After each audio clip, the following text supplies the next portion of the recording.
Hi everyone, I'm Debby Ross. I predominantly work on game trailers for the last 13 years. I worked at Axis Animation. I left there this year to set up my own production company, Raw Production. So historically, I actually worked in live action for about 15 years as a producer before going into animation. So I've got quite a history of varied production experience. And I'll stop there because I could talk forever, and I don't want to do that. Thank you, Debbie. Give Debbie a round of applause, please.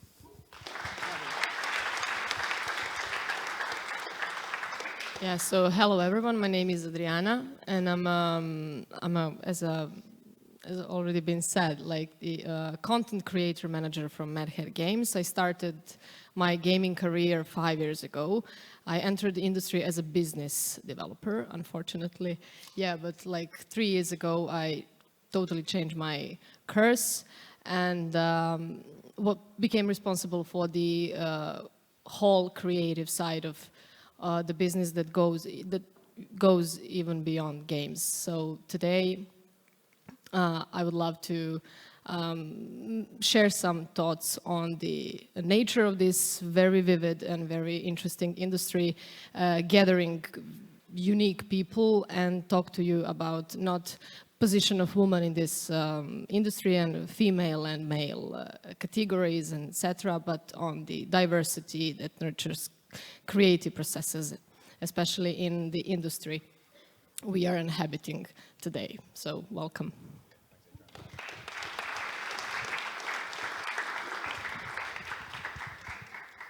So I'm K.Čermak, or Čermak, as we say in England. I'm from Yugoslavia. I don't know, some of you may have been at my talk. So I've been in the industry for 35 years. I went to London when I was 21, and I come from socialist Yugoslavia. I still say to everyone I come from Yugoslavia, and they're all confused. But that's how it is. That's where I came from. And I've worked in the industry, as I said, 35 years, moving around from commercials, television, and film. I think people like when they hear I worked on Harry Potter's, Gladiator, Troy, and you're always remembered by the films, not the commercials.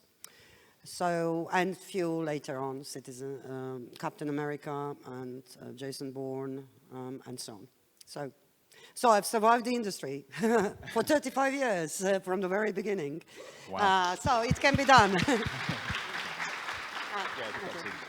Okay, so thank you. I guess my first question to kick things off is there still a need for this discussion? I mean, I've sat on panels, I've watched panels, I know the stats, we all know that there's still an issue, there's still a problem. But why are we still on a stage talking about the lack of female representation, not just in the VFX industry, but in the wider creative industry? And this is phone out to anybody who wants to make the first move. Okay, it's gonna be me. I'm often puzzled because, of course, I just gave an interview quickly outside, and so I'm going to repeat some of the things. I'm often puzzled by this problem because, I come from socialism, and of course I moved to a capitalist country when I was young, and in socialism we were all equal, really. We didn't have a problem with women's rights. So I'm a little puzzled these days that we always have to bring this up. So it feels almost like we've gone a step back in a sense. That we are now answering the same questions we solved, technically, after the Second World War. I mean, we were trying to solve them. So I think it's a capitalist problem, and mainly because of inequality in education. That's my personal opinion, that I was brought up, in a society where all the schools were on equal footing, more or less. Of course, some people were more academic than the others, and you were stirred according to your abilities. When you live in a society where some of the education is better, seems better just because it's you have to pay for it. So, in a class society, there is this inequality altogether. So I find it very hard to solve this. I think it's quite hard to solve this problem until the problems or the wider problems in a society are solved. Because we encounter, for example, in London, we encounter students who come from schools that don't even have computers. They have no access to computers. So that's, I think, where the problem arises. So you think not it's just got- women, but minorities as well. Yeah, yeah, and I think socioeconomic factors as well in terms Oh, of yeah, paid definitely, education. totally. So do we agree that it goes as far back as education? I mean, if we talk about things like bias and, girls aren't pushed into particular kind of roles that are often preordained for kind of boys. I mean, does it go that far back? I mean, what are the challenges like in the gaming industry, Adriana? Yeah, it's a good introduction because, as gaming has been perceived or seen as a male dominant field exclusively. I mean, it's not by chance, but at the beginning of the industry, all of the male or men were perceived as the main consumers of these contents, and at the very same time, like women missed to be clearly taught that they can be educated and that they can learn and they can do various types of professions and they can pursue different kind of careers. So now, I mean, I don't know, X number of years later, we are dealing with the consequences of these negative tendencies and the trends from the past. But basically, I need to highlight that this industry possesses great potential to create some kind of transformation of the in these fields, and by bringing and showcasing the main roles and the people standing behind the products we are producing in our industries, can showcase and say and can put the key, how should I say that, like key roles and the people standing behind the products in the foreground. And this is the best, actually, signal we can send to the rest of the, girls, particularly. It's funny, I was thinking about this leading up to the panel, obviously. I tried to do a little bit of thinking beforehand, Simon. And I'm pretty thick-skinned. I'm not one of those people. I think we're probably kind of similar in that respect. I'm not looking for any kind of like, is there an injustice here? Am I being treated differently because I'm a woman? It doesn't even enter my head. It's like, that's insane to think, well, why would someone think differently because I'm a woman? But then I thought back about through my career, and it's the screamingly obvious thing that happens a lot, and this isn't just about our industry, I think it's across the board in all kinds of careers, is that women can excel pretty rapidly through certain roles if it conforms to their gender type. So in HR, lots of women, because we're all cozy and cuddly and mumsy. Or even in production, I think production can often be seen as a supporting role to creatives. And again, this is a little controversial, and this is a generalization, right? Because it's very, very hard to talk about these subjects without generalizing, and I know there's huge exceptions.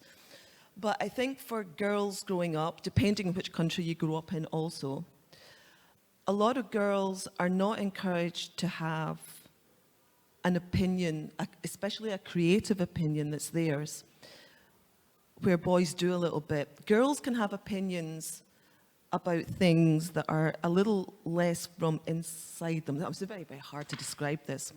But yeah, you can have opinions about how to do things or this, that, and the other, but creative opinion is extremely personal. Production can be personal, but is less so. So it's fine for girls to go through this sort of route of supporting creative because it's not about them personally. Does this make sense? Yeah. But I think things are changing and girls are being encouraged more to have opinions and recognize their creative value. But it's just going to take a little bit of time. These things don't change overnight. And it's amazing. Like Claudia is like such an exception in the industry, having done what you've been doing for so long. And I don't want to speak for you, but I would imagine a lot of that is because you've thought, why the hell not? Why would you even question why you can't do that? Oh yes, I never questioned. I didn't think so. I could do anything. So I think I was very lucky. I was brought up in that way. It was female household, and you know, my mother was very ahead of her times. You know, I could give you an example. When I was a year old, she decided to take my brother and me to Algiers after the revolution, because she's met some revolutionaries from Algiers, and we lived there for a year. You know, thankfully I got a cough, you know, that illness, and I had to be evacuated to Italy, so we left. Otherwise I would be living in Algiers now. You know, that's how I was brought up. It's very different. And, you know, I took my daughter to work a lot of time. I never felt different because I was a woman, to be honest. They were very gentlemanly in London towards me always. And as I said in my talk, when I had a kid, they look after me. She could sleep at work. And runners would pick her up from school if needed. And it did her a lot of good because she didn't go into the industry. She decided to study mathematics because she liked exact answers. You know, with clients, everybody, as you said, it's so individual, the feedback. You like this, you like this. I mean, so yeah, I didn't have problems personally. But I did, I must say, I was a little bit tougher, and I fight for my rights. That's I think you sort of take some of the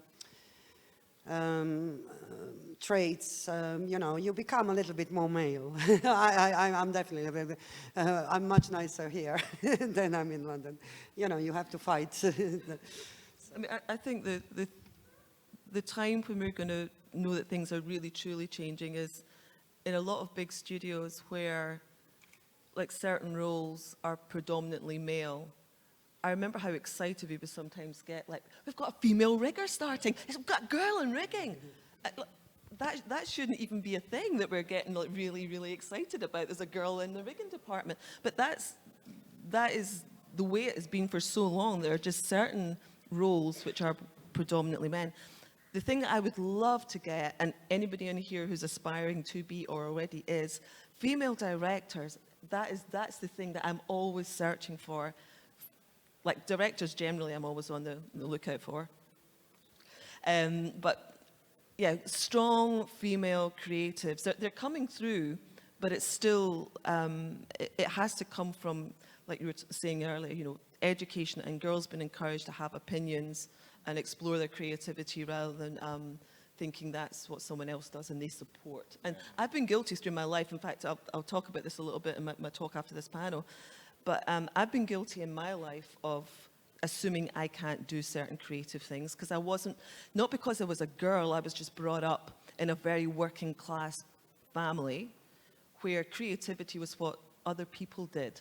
That's not a job. Like, a job is getting your hands dirty and doing stuff, right? So creativity was something that you did as a pastime, or, you know. Yeah. So I think there's that side as well, you know. It's not, there are so many reasons why people are discouraged from being creative, and it's not just because of gender, it can be through circumstance as well. So I'm rambling into another subject matter altogether here. So I'm going to do that. Lovely segue into my next question, which is still on the theme of education. So we've talked about early education and some of the, I guess, the tropes of, you know, jobs for boys and jobs for girls, and it kind of, you know, creativity being beaten out of you in many ways growing up. And then in terms of further education, I'm not just talking about university, I'm just talking about as we grow up. My experience, having done a lot of talks and kind of college outreach, is there are girls doing courses and attending degrees and learning their craft. And what I hear about a lot and what I see a lot is there's this big gap between education and work. And a lot of universities, from what I hear, I'm not discrediting any universities, is they teach all the tech, they teach all the craft, but they don't teach almost the confidence skills, how to kind of go out there and get what you want. Have you heard the kind of, I hate generalizing too, but have you heard about the gender kind of, it's almost a stereotype in that if a man applies for a job, they'll give it a crack, they'll have a go, even if they haven't got all the skills. They might have 50% of the skills, but they'll have a go and have a punt, and they may get it, they may not. And if a woman applies for a job, they have to have all the skills or they won't apply. And I don't know what's happening, but does anybody have an idea or a view what's happening in between education and industry? Because I think that's where we're losing females. Do you agree or disagree? I mean, if you agree, yeah. So I think there is kind of a systematically, I mean, it's coming from the problem is coming from it's very rooted in our culture, the culture that still divides male and female occupation, that wears girls in pink, boys in blue, and this is actually how we see on our studio that like the core positions are just in 20% filled by women and by men, and we are also always reduced to male applicants rather than female because we lack them. Yeah, and all of that is the consequences of the one trend, and that is that the women has been deterring from learning and specializing into the software. And this is why we need to deal with the lack of the appropriate, I mean, of the women on that position. And also on the other side, women in the past 10 or 20 years are seen as a massive workforce in our industry, best in organization work and managerial roles. You know, like they can produce the best results in that kind of a position on the production side of our businesses because they are super good in making everyone's doing their job. But this is good for the stage number one, especially if we have in mind that we opened our industries lately, yeah. But the stage two need to be like to recognize, as we recognized in men, recognize the wit, creativity and capacity for tech and creative roles. And I think, I mean, this industry is promising, and I think the industries of the future, let's be honest, I mean, they're learning faster than the others, definitely. So this industry will have a huge and strong impact, especially on that in the future. I'm quite sure. We have an opportunity to lead the way. We've talked a lot at this conference and previous conferences about community and outreach. I mean, I've never known an industry to do so much outreach. I mean, the work you guys do at Escape Studios, guys. I'm going to keep saying guys, it's a collective now. Forgive me, you all right, mate? But yeah, like, you know, Escape Studios, and there's so much outreach that happens in industry, isn't there? One of the things I wanted to tackle as well, because we've got a lot of subject matter to cram into like a 40-minute conversation, is the subject of bias. Because, Adrian, you talk about kind of, you know, the gap between education and industry. But what I find is, and I'm informed by my experience in London, is all the big studios were founded by mostly geeky white men, and through kind of unconscious bias, because we're all informed by our upbringing and our values, is we all gravitate unconsciously to the familiar, right? It's typical. You know, all my best friends are all 45-year-old white dudes. You know, we hang out, we go for drinks, and we have the best time, right? But that's unconscious. That's not an active choice. It's just what we do. And do we think that happens in recruitment? You know, is there a case, particularly in London, because, again, I'm rambling here, but a studio gets set up 30 years ago by a couple of friends, and then you start to build your studio and you meet people. Yeah, I can go for a drink with that guy. I can go for a drink with that guy. Yeah, definitely we're going to get on. I see a bright future. And then you fast forward 30 years later, and you've got 80% kind of, you know, well, at the mill, it's like almost 90% kind of male 3D artists. So I just wanted to kind of get your view on that. I mean, I'm speaking very broadly and I am generalizing, but does anybody want to build on that?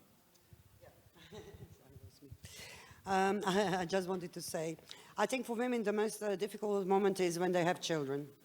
So the industry has to think of things to do.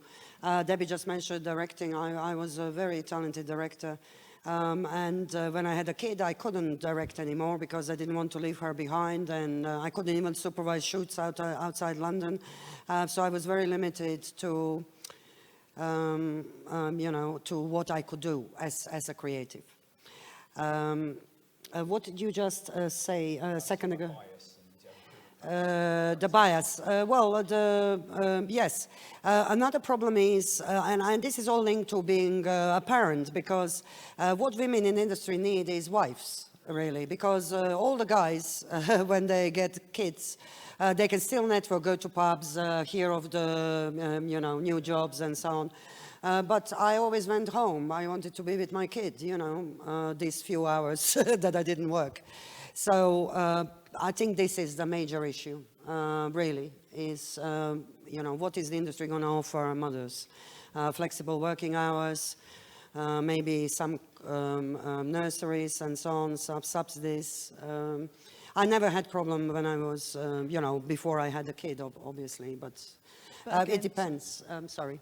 But don't you think as well, until we stop thinking about it being mothers, and predominantly women are like the sort of major caring parent, but not exclusively. You know, I've worked in a lot of companies where when men become fathers, they start controlling their work hours. And I think until we start recognizing and encouraging men, this is a bigger societal thing as well, to recognize men as parents, and not even to assume that the women are, well, I don't have any children, I'm 52, it's not going to happen now. It's I can not tell late. you. No, Never too believe late. me, it's not going to happen. But, you know, you shouldn't just assume that the women in your workforce are going to, at some point, have kids, and that will potentially affect their productivity or whatever. And similarly with guys, you know, I was always very, very keen on encouraging men when they become fathers to make sure, do finish at 5 or 6 o'clock and make sure you get away. It's important that you're a parent as much as your wife is. There's that interesting thing, I can't remember if this is maybe something we discussed, or I don't even know where this information came from, right? So this could be bullshit, excuse my language, but I read or I heard something recently that an interior designer who was advising on office space and how men or women should decorate their office, if you're a man, you're advised to have, or this particular designer said, you're advised to have pictures of your family around your workspace, because people go, oh, Simon, isn't he really lovely? Like, he works really hard, but he loves his family, and he's a good family man. And if you're a woman, don't put pictures of your family up, because it's like, that's she's always thinking about her kids. You know, she's not actually focused on the job. Because so there's that thing that, again, that's not to do with our industry. It's about expectations on what men and women do in broader roles, their lives basically. So in a way, it's a bit of a shame that we even have to think about, okay, for women in the workplace, what do we have to put in place to give them a support infrastructure? It should just be people. It shouldn't be women or men. Like, you know, there are plenty of single fathers as well. Not as many probably as single mothers, but it's almost like the more we sort of like identify issues, the more the issues continue. It's almost like we were joking about, we shouldn't be having this panel, ideally. We just shouldn't be having it because it shouldn't be necessary. So it's the more you start to call things out and looking for inequalities, I think you will always find them. Like, my kind of approach is always to just get on and be the best you can be. I would hate to get a job because I've been positively discriminated in a favour for, because, okay, we've got 5 applicants, 1 woman, Debbie's a woman, let's get the woman count up. I would go apeshit if I thought I had a job offer because I was a token woman. So I think what you do is the best job you can possibly do. Don't think about whether you're male, female, transgender, gender fluid, non-binary, whatever. It doesn't matter. Do the best job you can do. And if you spot or get a hint of some kind of bias or sexism, call it out. Don't root around looking for it and have some big chip in your shoulder, because then you're focusing on the wrong thing. Focus on doing your best work and being the best person you can be, and be really positive about stuff. But I've probably missed a few examples when I have been discriminated against, but I'm not looking for it. So you have to sort of every now and then go, or somebody would say to me, see the way they spoke to you because you're a woman? Like, no, it completely went over my head because I'm not overly sensitive to it. But I do think collectively, men as well as women, if men hear a guy talking about, I'll give you an example. I've got to be very careful in case somebody's in the audience who knows what I'm talking about here. Very broad example. Recently, I was in a meeting where somebody thought it was okay to discuss whether I was appropriate for a job or not because of how I looked. What? Seriously. What? Seriously. Right? So again, so this is going a little off. Well, it's not actually off topic. This is one of the few times where I had to sort of go, whoa. I won't go into details, but I was basically talking to someone who was potentially wanting to offer me a position. And in front of me, he was talking to his colleague about, I think you know, she looks quite like the black thing, and and she's, you know, she's old, but she's still quite cool kind of thing. And I'm like, And that was a moment of, well, what the, why, woo. So there's very rare occasions when that happens, then I have to hold my hand up and say, I didn't say anything. I thought it, but I didn't speak out about it. So I think everybody has got a responsibility to call shit out. Don't be overly sensitive to it, because I think that basically backfires on you. Yeah, sorry. I just want to say something. I never had any chip on my shoulder about anything. It's, I don't care, is it, you know. I just want to work with nice people. I just wanted to say something funny. I'm sorry, I forgot. We'll come back to you. We'll come back to you. I just wanted to say something funny. Oh, yes. I never felt any different whatsoever. But you know, 2 years ago, we found out that women were paid up to 30% less than men in the industry. And I was like, hey, where is the money? So we should chase them up. Give us our money. Yeah, cash in. That's when I started thinking, hey, it's a big difference. Because, you know, for women's life is much more expensive. To be able to function, hairdressers are more expensive, aren't they? Very true. Much more expensive than male Not my salon. hairdressers. So we need more money. Give us more money. I'm joking. Yeah, I'll drink to that. Ripple of applause. I wanted to talk about role models, because we had a question here that I'm going to ask, because, you know, I've done a little bit of preparation.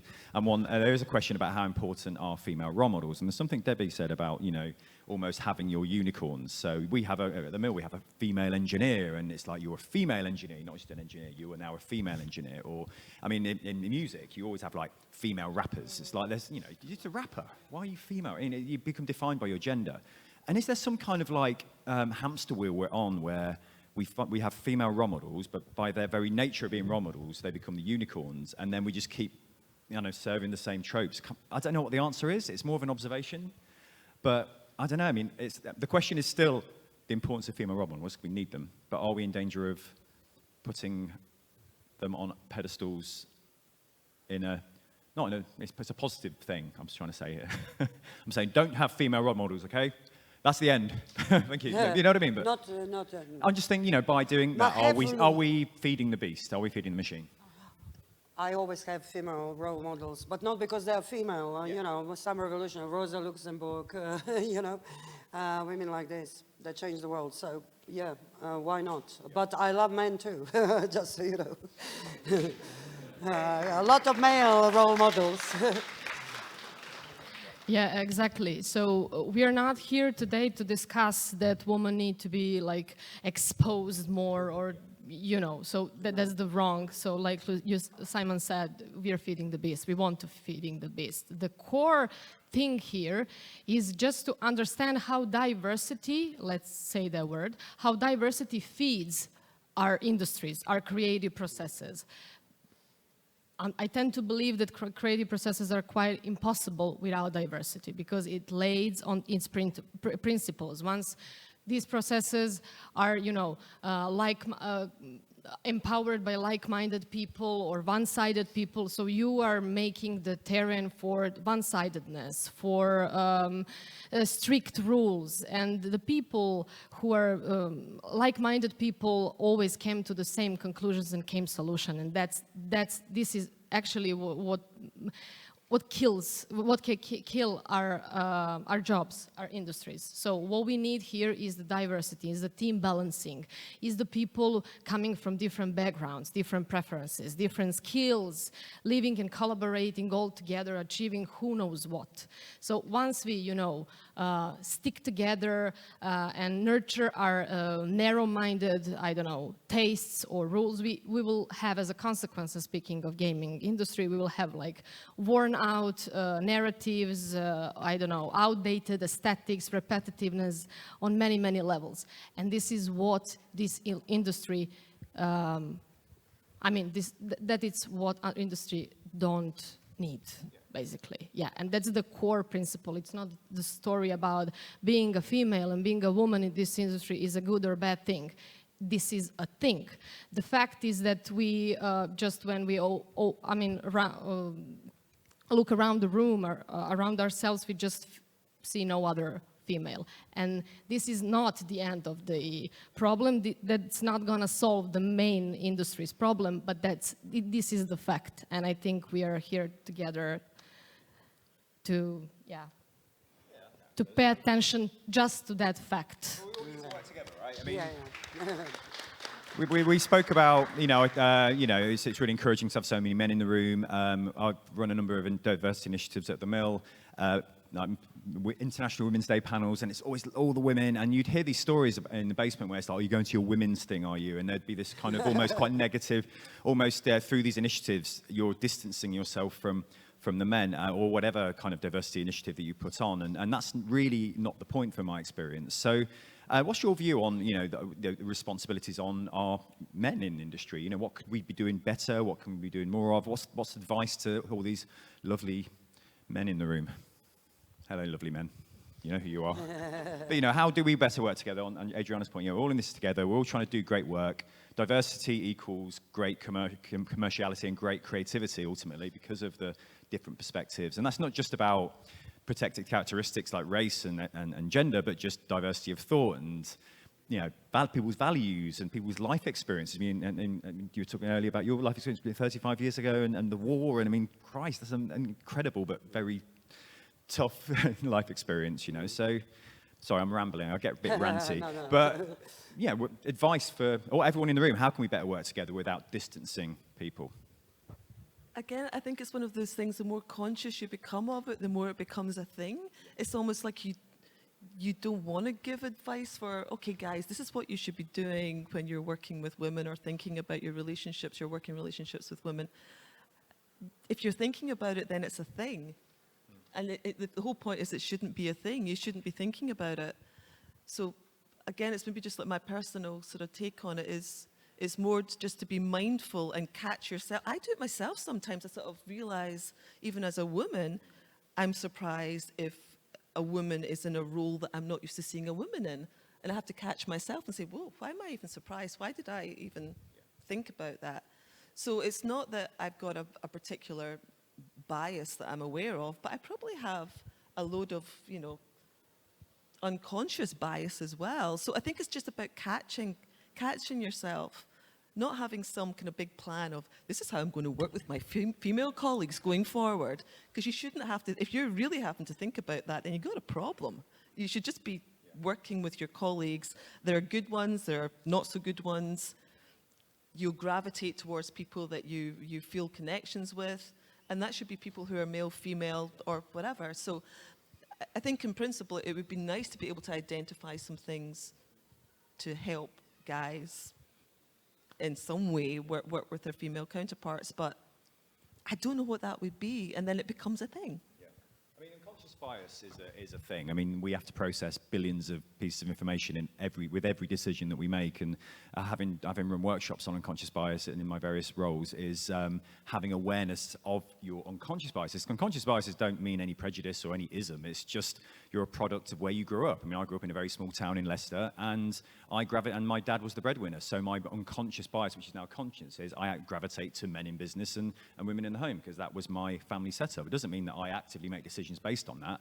I'm not conscious of it. And is there an importance to kind of, when we're making decisions, whether it's be people, who we're going to put on jobs, who we're going to hire, is to ensure that you check in with your bias. And it's not, I mean, I've hired before where I've said, look, am I hiring this person because I desperately want to hire a black person, or I desperately want to hire a woman, or I don't know. I mean, is there something in that? Do we need to work together a bit more collectively and be a bit more vulnerable around our biases and being more honest? Adriana. Naturally passing the mic.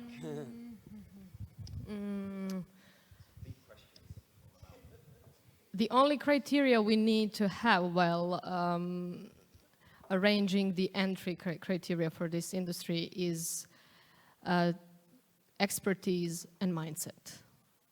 Nothing else. That's all.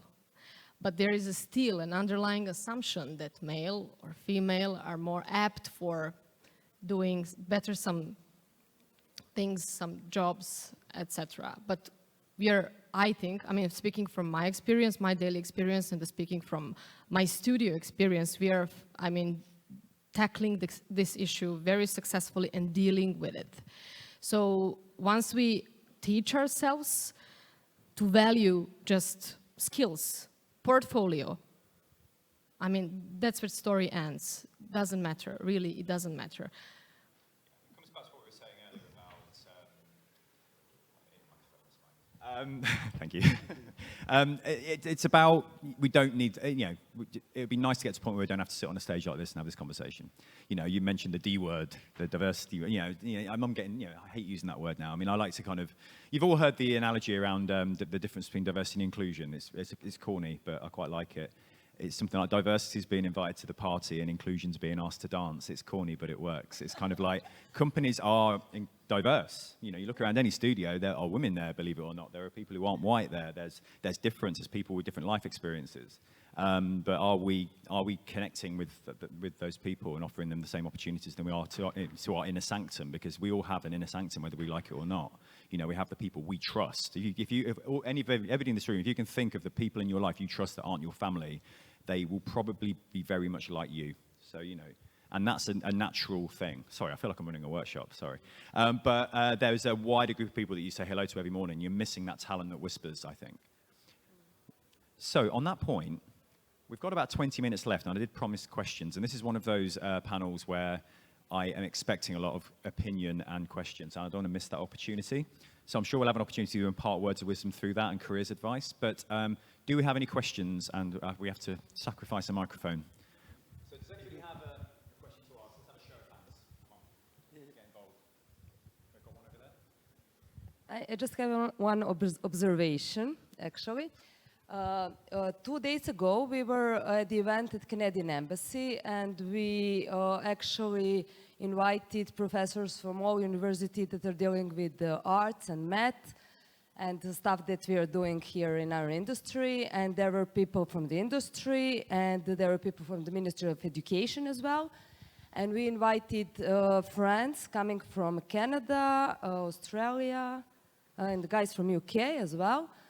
And they shared their opinions about the education and the way what is the important skills for the future, what we need to upgrade, how we build stronger talents. So the talents are basically a challenge to, making good talents is a challenge globally, not just in Serbia. And what struck me most at the end of this panel that we had is that the subject that we talked about most are soft skills, actually. So I talk a lot with the HRs of the companies, especially now because we are building some gaming courses. And I was also at Mad Hat Games and a lot of different companies speaking with HRs. And they told me that what is basically their problem. So they can teach everyone hard skills, but if people, like if someone is an asshole, like you cannot fix that, and that person really doesn't fit to your culture, like your studio culture. And this very, like when you have this very soft and hard skills, like distinction, it reminds me on like males and females characteristics. And when I was actually younger, I was like, everything is the same, so male and female are the same. And then when I got, like 3 kids and the career and everything, I realized it's actually not that. It's not like that. We are completely different. We have a lot of common ground, but we have also specific characteristics that can complement, that are actually, when put together, the things work. Like no one of us, can work on their own, because like the nature didn't predict it like that. So when I learned that we actually need more soft skills in the industry, and there is the female power actually where it actually lies, I realized that's it. We just need more females in the industry, and everyone is telling us that they have a problem with soft skills, so they have a problem with not enough women in our industry. So that was something that I really wanted to share with you, because it was like, like, it switched my mind a bit. I'm just going to say something on that topic. I'm teaching at the moment, and we teach soft skills as well, because we can see that new generation has problems in communicating with other people. When we talk about soft skills, it is really communication skills. It seems that, but you know, I always think it's a society's problem. This is a real society's problem, and there is research based on this. There is a fantastic book called Selfish Capitalism. The differences that have happened, you know, with neoliberal capitalism. I'm sorry, I'm going to talk about politics because politics matters. Because what is being promoted all the time is selfishness, greed, and all that. I think young people are very confused. Both parents are working, probably both some weird hours, you know. We don't actually give enough time to young people. You know, they're all often locked in their rooms, playing maybe games, being on the internet, social media, and so on. This is a fact. You know, we encounter young people more and more with mental health problems, and we try to involve them in a teamwork. But they are very confused because the society is telling you one thing: you are an individual sitting on your own 2 feet. The state is never going to support you or whatever. And then we bring them into industry that is going on, oh, it's all about teamwork now, you have to be this and that. You know, it's totally different messages. You know, it will all change, don't worry. It will all be fine because we now know that ecologically wise, we are going to, you know, save the planet. And by saving the planet, we will save people too. And make sure that, you know, we are back on human rights, that we are all, you know, equal and need to have equal. Doesn't mean we are machines. Equal just means we have basic equal human rights, being women, men, refugees, not refugees, or whatever. That's what I wanted to say, sorry. Soft skills simply means being social beings, being able to express ourselves, not being asked to work unreasonable hours for no payment, no overtime, and so on. Being able to raise our children, you know, have time for children, for friends, time for thinking, and everything will be solved. Sorry. Can I reply? Yeah, so it's very, I mean, you, Miljana, started a topic that is very fruitful and inspiring. And if there is any parallel that can be drawn here, yeah, female really are better at dealing with chaos, introducing systematization or structure into the chaos. They value open access. They're better at dealing with the emotions, communication problems of the various problems. Okay, yeah. And what is the most important for our for the creative processes? They nurture specific sensibility, and that's the key. So new sensibility came by them for sure, and this is what we as a society and as an industry friends, as a companies, need to nurture and to pay attention to. Okay, a little controversial. I think by saying that kind of thing as well, that we're also supporting the stereotypes of what women are expected to be. There's no reason why a guy can't be nurturing and loving and care about his team and have all those soft skills. I think I agree a little bit more with what Claudia was saying. It's a generational thing. It's male and female who are suffering a lack of those things. So by saying, oh, we're lacking soft skills in the industry, therefore we need to get women in, that's just perpetuating the roles that women are expected to do, in my view. I think generally, okay, women maybe are a little bit more used to taking on those roles and have a general, again, huge generalizations, have a tendency towards those things because that's how they've been brought up to be. But, you know, some of the most caring, nurturing, great soft skills people I know are actually men as well. Some are terrible. Some women are terrible at it. You know, I think we just have to be really careful about that being a reason for more women to get into the industry because they've got soft skills, because that's just going to stick us in that role that we want to be able to break free from.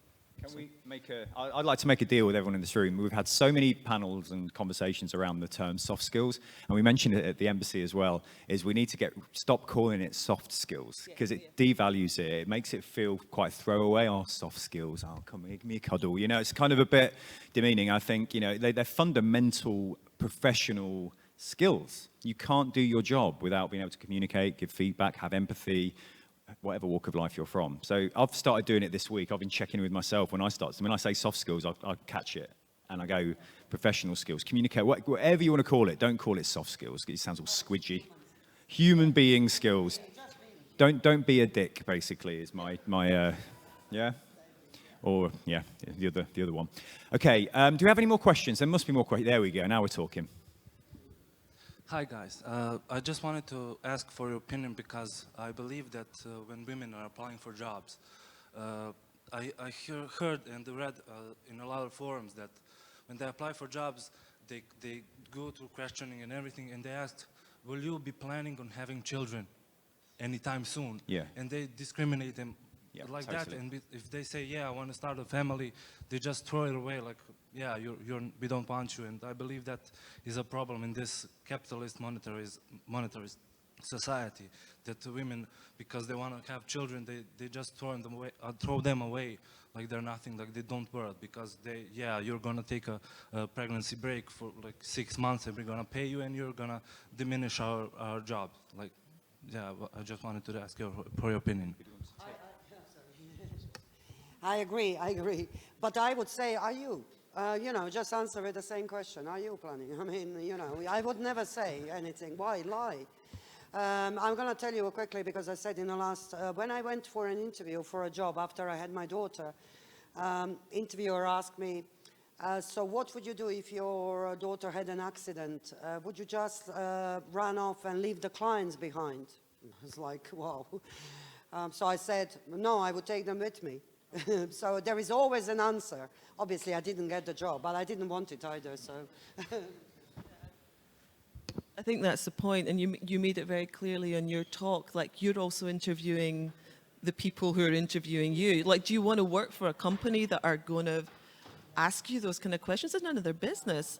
And, you know, I know a lot of, again, predominantly women who, when they've had children, because they have to have their time management much more structured, sometimes their efficiency goes up because they're just so on it. They know they're being judged, so they don't know for sure they're being judged, but they probably suspect they're being judged, and they don't want to let anyone down, so they actually time manage the shit out of things, and they're like, you know, kids go to bed and then they're working again in the evening on their laptop at home.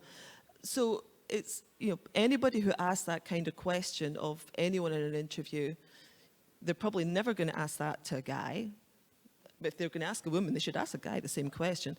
But anyone who's asking that kind of thing to anybody in an interview, again, I would call them out on it. And to be fair, It's very good they ask, because then you know who they are. I mean, you don't want to work with them. I'm sorry. it's quite inherent of the culture of that company. If that's being encouraged, then don't work for the company. Just vote with your feet. Great question. Thank you. I saw lots of other hands. Hello. You were first. Thank you so much. I've been discussing gender issues and talks with my friends past days and even weeks. I've been talking about sex economy theory, about equality of opportunity and outcome, and feminism talks even. And I realized that we can put a lot of the stuff you said from a feminist point of view. And I just want to get back to something you said, the maternity leave that women should have. Actually, it's true that women should be really capable of have the time and resources to take care of their kids while they work and take the leave that they need, but it's true also for fathers. And I think that feminism fights both for male and females, just because a kid doesn't need only a nurturing mother up to 7 years old. A kid, and I want to make it very clear, needs nurturing father and mother. And if you don't get both like balanced individuals who have time to take care of their kid and know how to take care of their kid.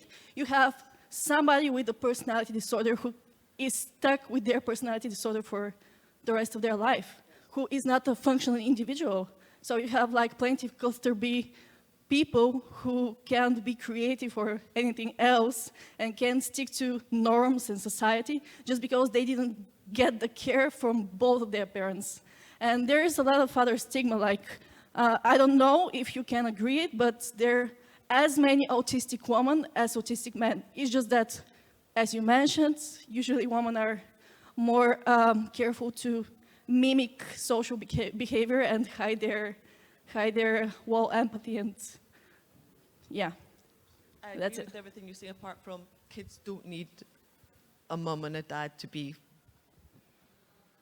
normal or be able to adjust emotionally to whatever their life's going to be.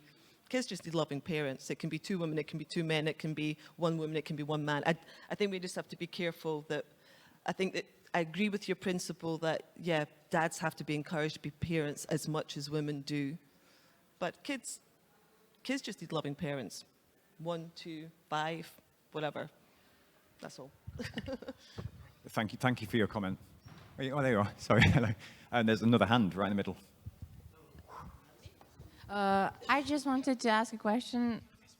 I asked, I have a little bit of stage fright, so don't mind my voice and my hands are shaking. So I went to university last year and I finished my first year, and I just had I don't know how can I say it?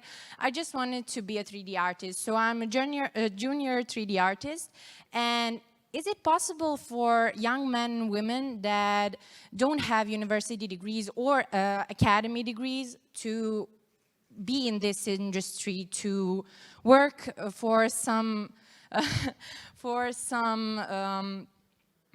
like bigger companies? And I just want to hear your opinion to that. So. Miraculously appeared. Who wants it? It's about talent and how you showcase your talent. And you've got to be able to showcase your talent effectively. But I wouldn't care where your education was. If you have examples of work that's great, and it has to be good, that's the key thing. It can't be rubbish, it needs to be really good.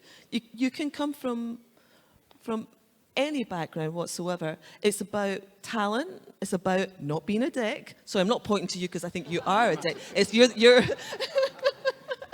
but that is all that matters. Be a good person. People want to work with people who are good to work with.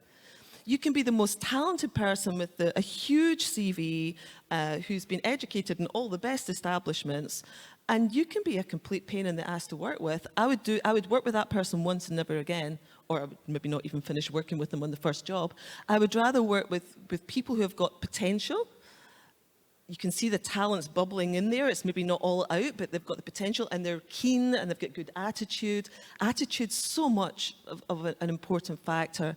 And being, hard, soft. Don't say hard, soft. I'm not saying so, I didn't say soft. But yeah, to answer your question, doesn't matter. Can I just Talent. very quickly? I'll go on. No. Okay, yeah, sorry. So, yeah, in the gaming industry, 90% of the people are self-taught. So that's the fact. So there is no an official educator that could solve our problems. And as one of my game designer female colleagues stated, she said, we need to do things meticulously, with a high intelligence effort, and we need to be fun on that way in the same time. And most often it's not enough for the final success. So if you share your passion, if you share your interest into the field, that's enough for the first step. Trust me. So yeah, what counts at the end of the day is the amount of tremendous hours, work, efforts you invest into it, and your own capacity or the number of overwhelming failures you've experienced in that way. And this is what will made you professional. And this industry is quite welcoming to the people willing to, bring their own authenticity into the field. I mean, into the field they're interested in. And if you are that kind of person, you can actually step into that madman's world, let's say, but that male-dominant field. And we actually reserved the last part of this discussion for the words of wisdom. And I assume these very experienced, lovely ladies have a lot to say, but I'll do it first if you, if you agree. Yeah. Okay, so what I wanted to say to you, so if anyone, I mean, it's normal and to feel insecure and discomfort to, you know, pursue career in this, especially gaming field, because it's filled with the people with years of gaming behind them. So in that case, your position is maybe inferior, but that approach is so wrong, because they need us the way we need them. Internal dynamics we create in the mixed teams is crucial in this business. So, yeah, if you share some passion, act assertively, play smart, and communicate your roles. So do not, you know, just remain, keep silent, and secretly believe that you are not competent enough. No, try to. It's not just the advice to the woman. No, to everyone in this industry. So you need to act according this principle. So act assertively, be very transparent about everything, about the way you feel, the way you, I mean, your sensibility, the way you would be doing these things in a different way. And I think you will see that how this industry is welcoming. I'm very aware that this young lady had a question, and I don't want to. She's holding a microphone with an inch of its life, so, and then we'll carry on with the words of wisdom. But please. I just stole it and hit it. Thank you guys for sharing your experiences. I really appreciate it. I really appreciate also how you try to avoid communicating in generalizations, because we all know that everything is unique and different. Everything, everyone, everything we do. So the biggest generalization is dividing people by gender. The problem itself is it's too general to divide people by gender, even if they're just not two genders anymore. I mean, all we have. And I also had something wise to mention when you ask for advice towards men. I mean, advice towards everyone. Yeah. This is what I have, and you need to treat people the same way you want them to treat you. This is how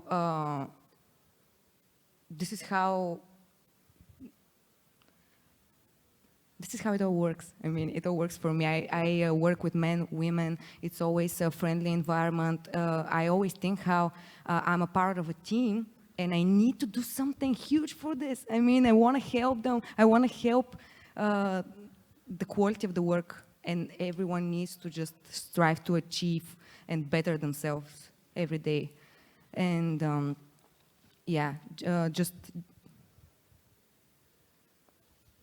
Wise words. Been nice to people. Thank you. Thanks.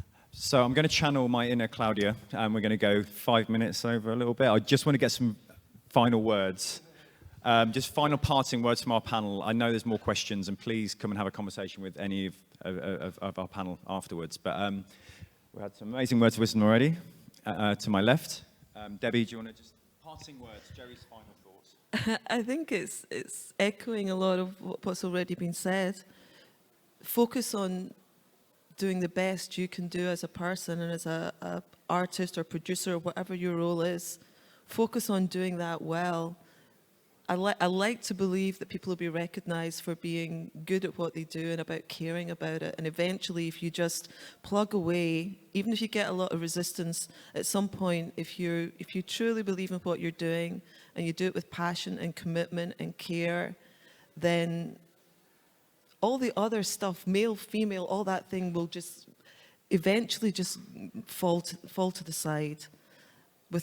hopefully without having to make too big of an issue of it. I think that's the ideal thing, is eventually this is just not an issue, and not doing you out of a job, Simon, because you can have other kinds of panels, but these panels will just not be necessary anymore.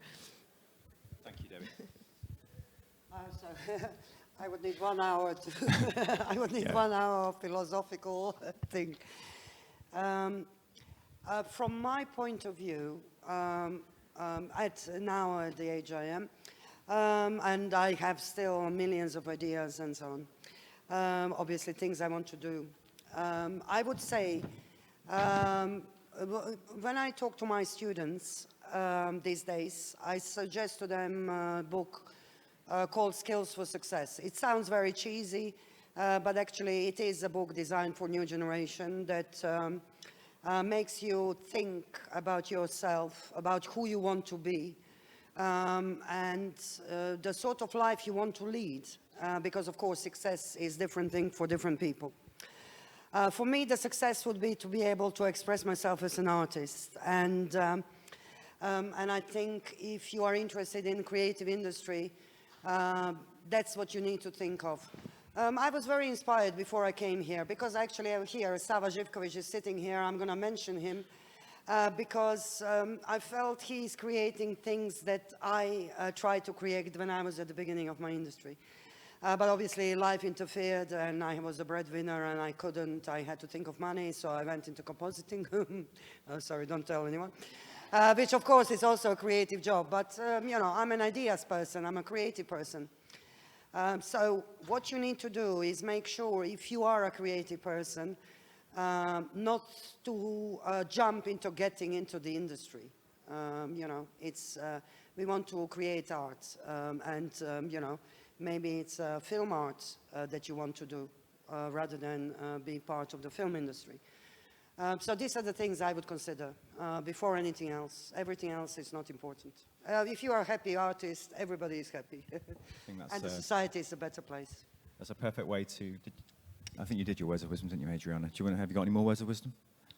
Just, I have plenty of words of wisdom. right, Tara, come and speak to Adriana afterwards. She'll give you a plethora of words of wisdom, just bags of it. I want to say a big thank you to the organisers of the CGA for letting me chair this panel, because I've really enjoyed it. And just having a man chair the panel, I think, is a good thing.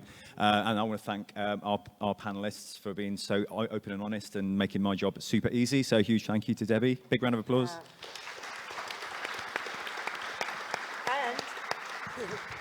May I just say, it's not that you are a man, it's that you are a nice person. Aww. That's why you're a right person to chair Got the professional panel. skills. Thank you. So thank you to Adriana. Big round of applause to Adriana. Big third round of applause to Claudia. Enjoy the rest of the conference, guys. Thank you.